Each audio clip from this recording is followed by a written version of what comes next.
आ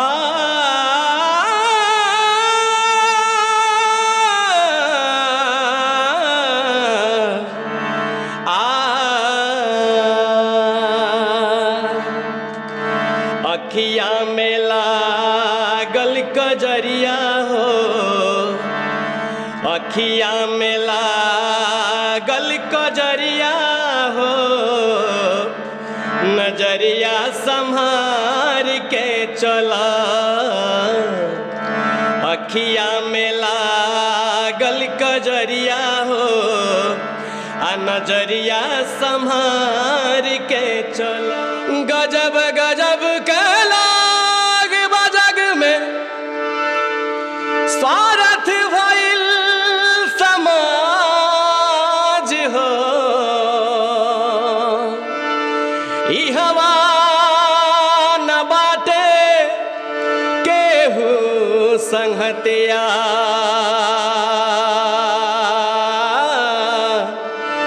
ए दुनिया में आज हो। नमस्कार, आप देख रहे हैं गोपालगंज 24 न्यूज। अभी हम मौजूद हैं एक ऐसे सिंगर के पास जो कभी पुराने से सिंगर हुआ करते थे, फिल्मों में गाना दिया करते थे, लेकिन आजकल अश्लील गानों के चलते ये विलुप्त कहीं विलुप्त हो गए हैं। चलिए इनसे बात करते हैं। सबसे पहले तो सर आपका स्वागत है हमारे चैनल में। जी, आपका भी बहुत बहुत स्वागत है। क्या हुआ कि आप अचानक ऐसे विलुप्त हो गए कि आपका गाना पहले तो आपका मिलियन में व्यूज़ है, वर्ल्ड वाइड रिकॉर्ड से भी गाना इनका चला है, फिल्मों में गाना दिए हैं, लेकिन अचानक ऐसा क्या हुआ कि आप विलुप्त हो गए? देखिए, आजकल गंदे गाने का बहुत सारा प्रभाव है लोगों के ऊपर, जो है सो ज़्यादातर गंदा गाना भी का डिमांड है, सब चल रहा है ऑर्केस्ट्रा वगैरह में। तो उस तरह के हमने गाना, वल्गर गाना जो है सो गाना पसंद नहीं है मुझे, तो इस वजह से ये भी कारण हो सकता है। और मेरा यही श्रेय और ध्येय है कि मतलब कभी भी कि हम गाना अश्लील जो गाना है उसके हम खिलाफ रहेंगे हमेशा। और हम जब भी गाना गाएंगे तो अच्छा ही गाना गाएंगे। भरत शर्मा के ज़माने के जो भी गाने हैं, भिखारी ठाकुर के ज़माने के जो भी गाने हैं, वही सब हम गाना गा के आगे बढ़ना चाहते हैं, न कि हम किसी भी तरह का वल्गर या गंदा गाना गा के आगे बढ़े। ये मेरा ध्येय कभी भी नहीं है। और महादेव चाहें और माता रानी सरस्वती चाहें तो करके आज नहीं तो कल कुछ अच्छा ही होगा करके। आपके मन में ऐसा कुछ नहीं आता कि हम भी अश्लील गाना गा के मिलियन व्यूज पा सकते हैं? बिल्कुल आता है करके पाने के लिए, लेकिन देखिए व्यूअर्स पाना, मिलियंस पाना ही सबसे बहुत बड़ी बात नहीं होता है। एक आत्मसम्मान होता है जो भोजपुरी का, जो बिहार का है। तो हम चाहते हैं कि इस गंदा गाना गा के अपना आत्मसम्मान ना बढ़ाएं। सम्मान जो भी हो। समाज के लिए क्या कहिएगा जो अश्लील गाना गा के जो आगे बढ़ रहे हैं, जो लोग सुन रहे हैं अश्लील गाना, उनको क्या संदेश देंगे आप? हम यही बोलना चाहेंगे उन लोगों से कि हाथ जोड़ के विनती यही है कि आप प्लीज़ उस जो भी गंदे गाने हैं उसको फोकस मत कीजिए।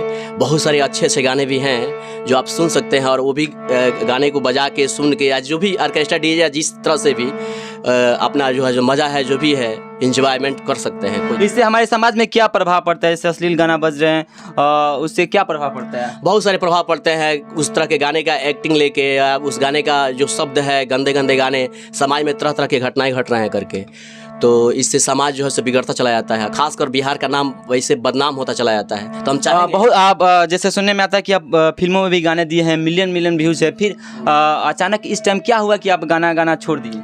यही सब जो गंदे गाने हैं, हम उस तरह के गाने नहीं गाना पसंद करते हैं, जबकि इसके लिए थोड़ा सा पीछे है।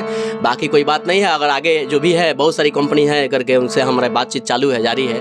हम जरूर करेंगे और अच्छे गाने गा के आगे बढ़ना चाहते हैं और बढ़ेंगे। कुछ ऐसा गाना हो जाए कि जो दर्शकों को पसंद है, बिल्कुल अश्लील मुक्त। बिल्कुल हो जाएगा करके अश्लील मुक्त। तो कुछ अपने मुखार बिंदु से सुनाइए हमारे दर्शकों को, जो हमारे दर्शक जो हैं वो सुनना चाहेंगे।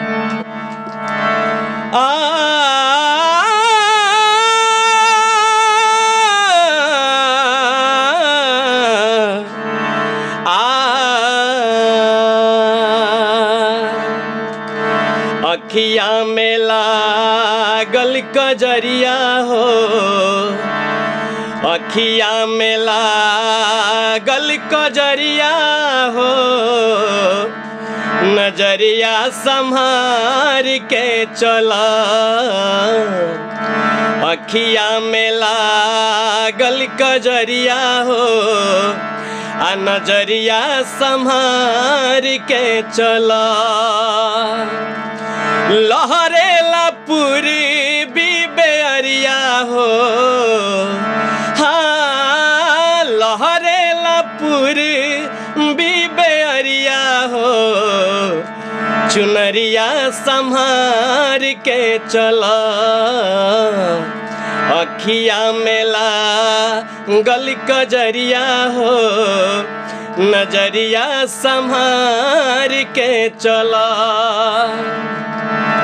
कैले जुल्म बाटे अनक के नथुनिया, होठवा के लाली पावे बजत पाय जनिया, तो चढ़ल बाटे तह रो मिरिया हो, चढ़ल बाटे तह रो मिरिया हो, नजरिया संभार के चला, अखिया मेला गल कजरिया हो, नजरिया संभार के चला।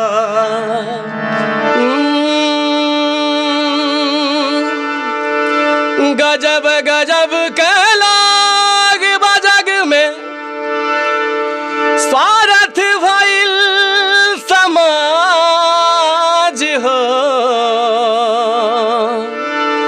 ई हवा न बाटे केहू संगतिया,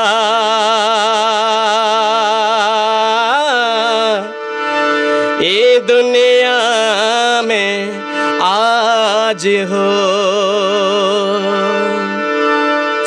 हित परित हिताई मिताई जात छोड़ देला, हित परित हिताई मिताई जात छोड़ देला, जब समय होला कमजोर, जब समय होला कमजोर त हर कोई साथ छोड़ देला, जब समय होला कमजोर त हर कोई साथ छोड़ देला। बनला के 10 गो साथी बिगड़ला के कोई ना, आपन बनैबा कैसे केहू तोहार होई ना, बनला के 10 गो साथी बिगड़ला के कोई ना, आपन बनैबा कैसे केहू तोहार होई ना, दे के हाथ में हाथ हाथ के हाथ छोड़ देला, दे के हाथ में हाथ हाथ के हाथ छोड़ देला, जब समय होला कमजोर, जब समय होला कमजोर त हर कोई साथ छोड़ देला, जब समय होला कमजोर त हर कोई साथ छोड़ देला।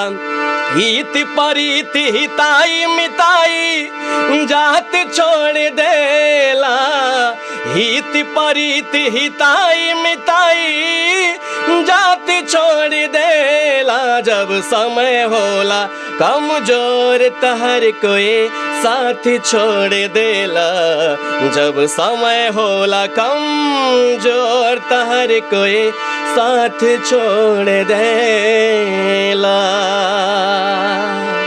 देखिए, सिंगर तो बिहार में बहुत सारे मिल जाएंगे, लेकिन ऐसे सिंगर बहुत कम ही मिलते हैं जो कि अश्लील मुक्त गाना गाते हैं, जो कि हमारे पंकज ओझा जी हैं, जो कि बिल्कुल अश्लील मुक्त गाते हैं, इसलिए शायद इनको लोग पसंद नहीं करते हैं। आजकल के ज़माने में देखा जाए तो अश्लील आप गाइएगा तो आगे बढ़िएगा, वरना नीचे ही रहिएगा। तो बहुत ही अच्छा इन्होंने गाना गाया, हित परित हिताई मिताई। बहुत अच्छा लगा आपका गाना सुन के जी।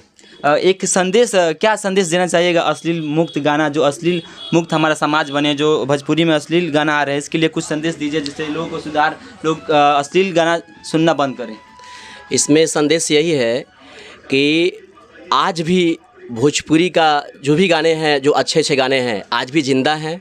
हम चाहेंगे तो उस गाने को भी गा के एक अच्छा सिंगर बन सकते हैं और बिहार को अश्लील मुक्त गाने से परहेज़ कर सकते हैं करके। तो इसलिए हम चाहेंगे कि जो भी गाना गाएंगे अच्छा गाना गाएं और अच्छे गाने के माध्यम से सबको अपना अच्छा संदेश दें, ताकि बिहार किसी भी तरह का अपवाद में और विवाद में न रहे और हमारा बिहार का भी नाम हम गर्व से कहीं भी जाएं तो बोले कि हम बिहारी हैं। ये चीज़ होना चाहिए। चलिए बहुत बहुत धन्यवाद, मिलते हैं फिर किसी अगले वीडियो में। जय हिंद।